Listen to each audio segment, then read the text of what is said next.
to talk to you today about a problem that can range from being mildly annoying to significantly impacting your quality of life, and that is tinnitus or ringing in the ears. And like I said, it can really impact your quality of life for some people when you have this constant, loud, ringing sound or buzzing sound in the ear, which is really all that tinnitus is, just this sound, constant ringing or throbbing kind of sensation in the ear. And again, some people find it really annoying. For some people, it may not be that big a deal. They might kind of just notice it when they're, sitting quietly and not having other background noise interfering with their ability to hear that ringing in the ears. But I think it's a significant symptom you don't want to ignore, and I want to share with you why, and I want to give you some resources and tools for how to address tinnitus if you're dealing with that. And I want to say welcome if you're new here. I'm Michelle. I'm a functional nutrition practitioner. I'm a clinical herbalist, and I teach holistic health professionals and aspiring herbalists how to bridge the gap between traditional herbal medicine and a more modern science-based approach, a functional medicine approach to helping clients with their health because it really is amazing work we get to do as holistic practitioners, helping clients find solutions to their chronic health issues. And so, whether you're here because you're struggling with tinnitus or you're a practitioner wanting to learn a little bit more about how tinnitus might be affecting your clients, let's dive into that because when somebody tells me they're dealing with tinnitus, and I actually wanted to make this video because I get this a lot from clients. I just had a client recently who we were working together, and we've actually been working together for over a year doing some different detox work, and she's made a lot of progress, but she was going on a trip. She wanted to pause her kind of her detox work, which made sense, and had a really great trip. It was actually some spiritual work she was doing on this trip, and found it really healing, but she was still noticing some tinnitus. And whenever a client tells me they're dealing with tinnitus, I really want to tune into that because it tells me a couple of things. And one of the main things I know or suspect is this client likely has brain inflammation. And I know that brain inflammation, I always feel like it sounds a little scary, right? Like to think that the brain is inflamed, but it's not uncommon, first of all. And there is something you can do about it. So that's what we're going to talk about today. And it really does make sense if you think about it. I mean, the brain, when it's inflamed, can create a lot of varied symptoms, actually. And that tinnitus and other difficulties with the ear actually can be related to an inflamed brain. And so I mentioned there's a lot we can do about it, but as a functional practitioner, I want to be thinking into what's creating this pattern of tinnitus and brain inflammation in my clients. And the truth is, there can be a lot of reasons for brain inflammation, but there are three that I really focus in on with my clients. And one of them is actually when we have gut inflammation, which may be surprising for some of you to hear because we may not think that having gut inflammation would have anything to do with the brain. But when the gut is leaky, inflamed, we start to leak, right? We start to leak things through that gut barrier that shouldn't be there, like toxins and gut pathogens and all kinds of stuff, right? Even partially digested food. And eventually, as it makes its way through the bloodstream and to the brain, that brain also has a barrier, just like the gut does. We really want to protect that brain, right? Because it does a lot of important work for us. And if the brain is inflamed, it can show up in things like, of course, ringing in the ears, as I've mentioned, but also things like anxiety, depression, poor cognition, loss of memory, loss of focus. And so these are some of the common things that I hear when I work with clients. And a lot of client work I do with clients is around mood and mental health from a trauma-informed perspective, where I help my clients with their nervous system biology.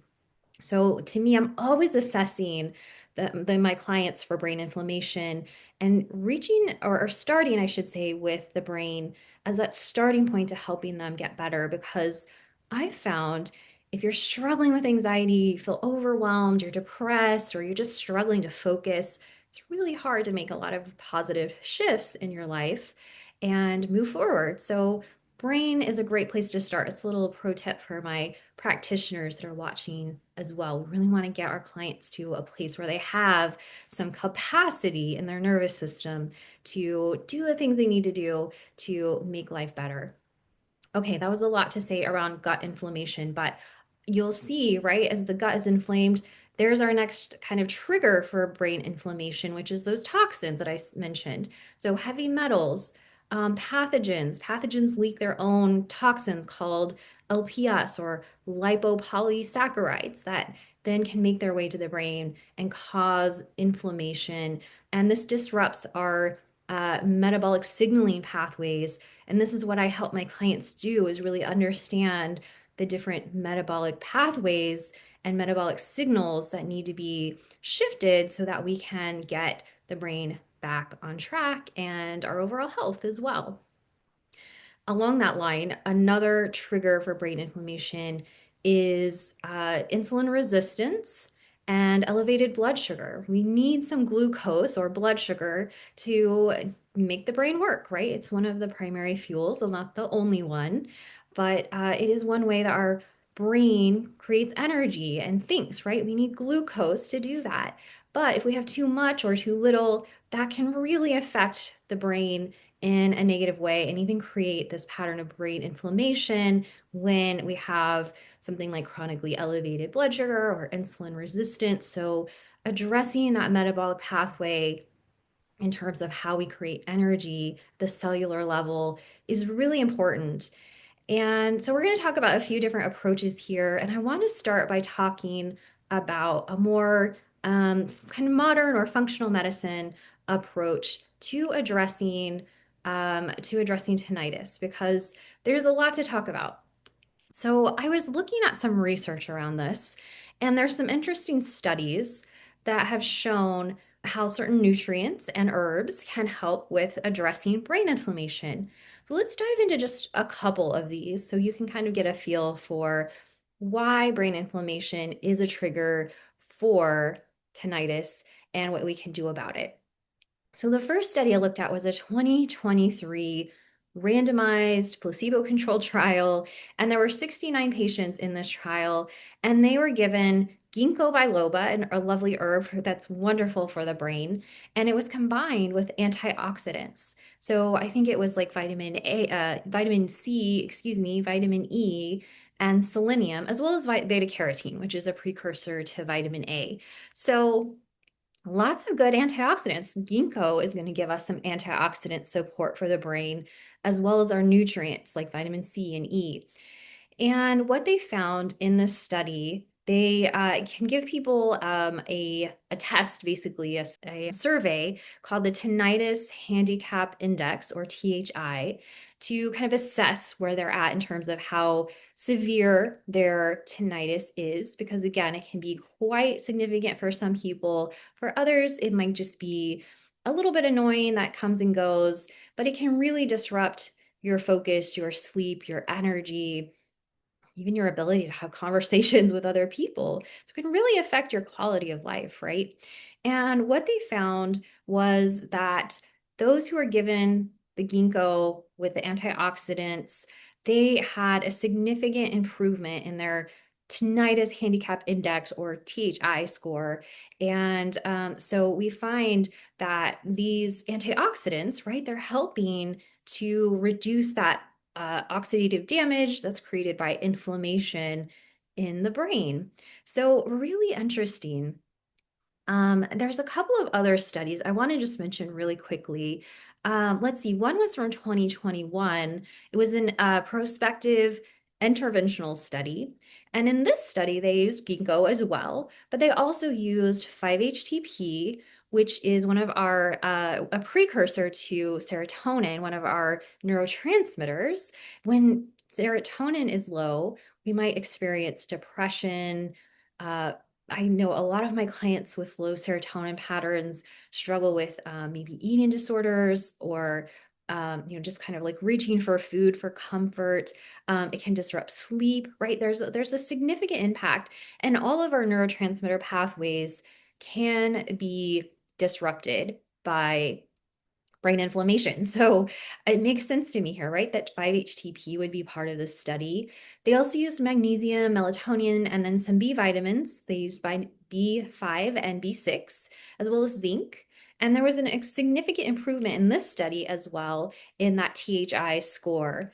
And they also noticed significant decrease in the reported perceived tinnitus loudness after 3 months. So kind of the loudness, the effect of that tinnitus was reduced just from some of these nutrients. So again, these all make a lot of sense to me. These are some of the herbs and even nutrients that I will sometimes use with clients who are struggling with brain inflammation and again, patterns of depression or anxiety. They play a role in supporting neurotransmitter function, dialing down inflammation.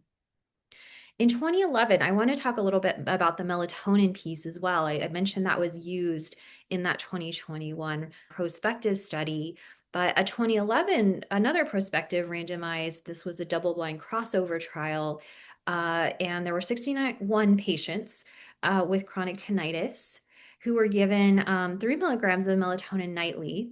And then, of course, compared to a placebo, that's what double-blind placebo-controlled trial means. And their sleep quality improved as well as their tinnitus intensity. So again, makes a lot of sense, right? The better we're sleeping, the more we're addressing the brain inflammation as well, because when you're sleeping, that's really when your brain's detox system kind of goes into effect and goes to work to help clean up some of the damage, if you will, from inflammation in the brain. So the better we can sleep, the better we're going to be able to address brain inflammation as well. So again, magnesium, that was an important nutrient that some of these studies used. There was a significant association between low serum magnesium and tinnitus in some studies. This one from 2011. B12 can also be considered. There was another study that found a link between B12 deficiency and tinnitus. And when that B12 deficiency was corrected with like basically B12 shots, there was a significant improvement as well with tinnitus. So, we can kind of talk about all of these different nutrients and why they are helpful. But again, the more our body is given the tools it needs to be healthy, to detox, to sleep well, to have energy, we are going to feel better. And, it's interesting. I really was curious how, just like people out there in the general public were dealing with tinnitus. So I hopped over onto Reddit a little bit ago and typed in tinnitus. And I noticed that I kind of just read a couple of different posts that people had made around solving their issues with tinnitus. And what I noticed is a lot of people just really address their diet and lifestyle. Like they were saying, we just started eating better, quit smoking or quit drinking alcohol, quit eating fast food. That was something someone mentioned.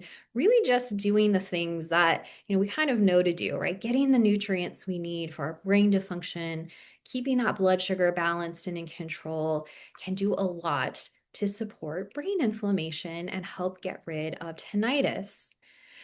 But I want to switch gears for just a minute and talk about tinnitus from kind of another lens, because in traditional herbal medicine approaches like traditional Chinese medicine, for example, or Ayurveda, there's a little bit of a different approach to addressing things like tinnitus. And for TCM, for example, traditional Chinese medicine, we know that the kidneys are the kind of external organ or excuse me, the ears are the external organ related to the kidneys. So there's this relationship between the ears and the kidneys. So really, kind of any ear problem would be said to be related to the kidneys. But I want to take a moment to just say that first of all, when we talk about the kidneys from this traditional Chinese medicine perspective, it's a little actually more of a broad understanding than just like the physical organ of the kidneys that you and I might think of when I say kidneys, right? And meaning that the kidneys are a really interesting organ because they are said in traditional Chinese medicine to store the jing. And the jing is one of the kind of substances of the body that the body holds. So, like the qi, for instance, is kind of that energy of the body, the blood, the shen, and the jing is an interesting concept in TCM because it's like this force that is kind of like our long-term growth, development. It's said to um, be part of our reproduction type of how well we are able to like reproduce. So signs of gene deficiency can be things like premature menopause, premature graying of the hair, like getting kind of signs of aging faster than we should be. It can include things like infertility, and even just difficulty conceiving. So really anything around growth, development, and reproductive capacity is how I should say it. And in our modern kind of understanding of the gene, because we don't really have something that really relates or is corresponding to the gene from our kind of Western medicine approach. But the closest thing to maybe describe it would be like our genetic tendencies for growth, development, and reproductive capacity, right? Like over time, we all age and will eventually come to the end of our life. But some people, that like that process of aging or their ability, the reproductive capacity can be diminished, and it can affect your quality of life. So that's a little bit about the concept of gene from a TCM perspective. And why this is important is that when we say the kidneys, yes, it can include the physical kidneys from that TCM perspective, but it's more broad than that. And it really relates to our ability to have appropriate healthy aging. I would call it longevity, right? Which is a really important concept in both traditional herbal medicine and today, right? It's a really popular topic. But it's helpful to know that from a TCM perspective, at least, that the ears or tinnitus are related to the kidneys because then we can look at how in TCM the kidneys or kidney patterns are treated or addressed to help know what approach to take. Now, another caveat in understanding this pattern from a TCM perspective is that there are many different kidney organ patterns as well, right? There can be kidney yin deficiency, which might show up as things like dizziness, tinnitus, night sweats, dry mouth at night, or like hot flashes. So it's kind of common, again, can be related to like menopausal symptoms. Even things like a sore back or feeling kind of achy, right? That sense of like kind of aging faster than we should are not aging well, right? But there are other types of kidney patterns, right? Like kidney yang deficiency, which is treated a little bit differently. So I would never, when I'm working with a client and they tell me they have tinnitus, I wouldn't necessarily just assume a specific kidney pattern. I'd want to know more about the other kinds of symptoms and patterns and probably look at their tongue to see what might be going on with their system, because there's other factors that are playing a role here. But there are some herbs that can be really valuable here. We talked about ginkgo, and again, just from the sense of how it supports brain inflammation, and really any of our what I call just nootropic herbs could be valuable here in addressing brain inflammation. So I use herbs like bacopa and gotu kola, for example, when I'm helping a client support their mood and their brain health. But there is one herb I thought I would just mention because it's a really lovely herb that has been shown to address tinnitus symptoms from this perspective. And that is an herb that's actually used in both TCM and Ayurvedic medicine, and this herb is called Eclipta prostrata. And in TCM, the name is Han Liang Kao, and I apologize for my probably very bad Chinese pronunciation. But in Ayurveda, it's called Bringaraj, and probably totally butchered that as well. But just call it Eclipta, okay? And we do want to make sure we're using the right herbs. So I'm always looking to make sure that we're looking at that name, Eclipta, on the label. But this is an herb used for deficient liver and kidney yin, which can include symptoms like tinnitus. Um, and so again, can just be used in many different ways. It's thought to potentially have some adaptogen qualities. It's anti-inflammatory and often used as well in Ayurveda for um, improving memory, reducing anxiety. Again, it's a nootropic. So these are herbs that help with addressing brain health, right? Brain inflammation, with memory, focus, cognition, anxiety, or depression. So I would use Eclipta. It's called a Medhya Rasayana in Ayurvedic tradition, and those are just rejuvenative or restorative herbs that help restore kind of that energy and that vitality of the body. So I would use this with other nootropics, like I mentioned, Bacopa, Gotu-Kola, Ginkgo. And depending on the situation, the client, they were experiencing anxiety, for example, I might add some motherwort or blue vervain, or maybe other things like if they're just dealing with impaired memory, we can use that Gotu-Kola, Bacopa, white peony from TCM perspective.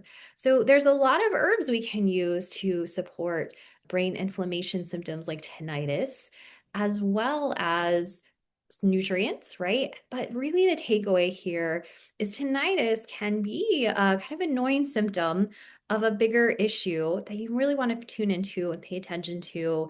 And the more you can get those metabolic pathways, those metabolic signaling pathways back on track, and start living a healthier lifestyle, eating an anti-inflammatory, nutrient-rich diet, exercising, managing your blood sugar, making sure you have a toxin-free lifestyle as much as possible, and maybe even doing deeper detox work to address what might be creating brain inflammation. Those are the things you can do to address tinnitus. So check out the resources I have below. I have some free guides and a free class for my holistic practitioners and aspiring herbalists, and some others for you if you're here just to learn more about supporting your own health and dealing with brain inflammation and other symptoms that are indicating you need some support.